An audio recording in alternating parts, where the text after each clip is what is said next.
Mga lods, nagluto ako ng broccoli. Ang halo nito, atay ng manok at saka atay ng baboy.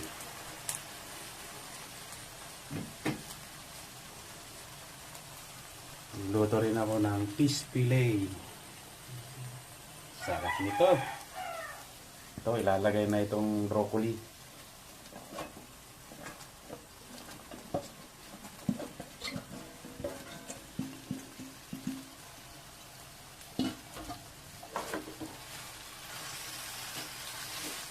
Sarap nito. Mapapa-extra rice na naman tayo dito. Pagagalitan na naman tayo ng doktor ito.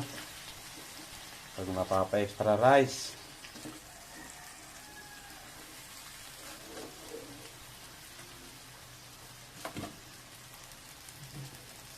Sarap nito.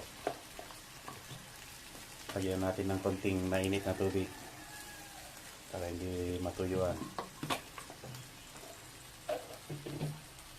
Malapit na rin itong fish fillet.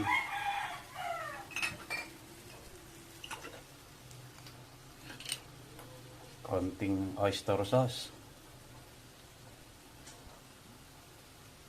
para mas lalong sumarap.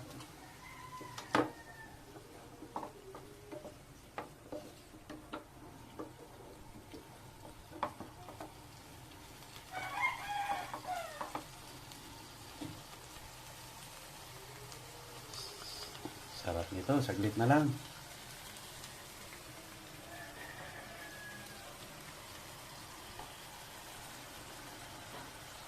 Thank you for watching.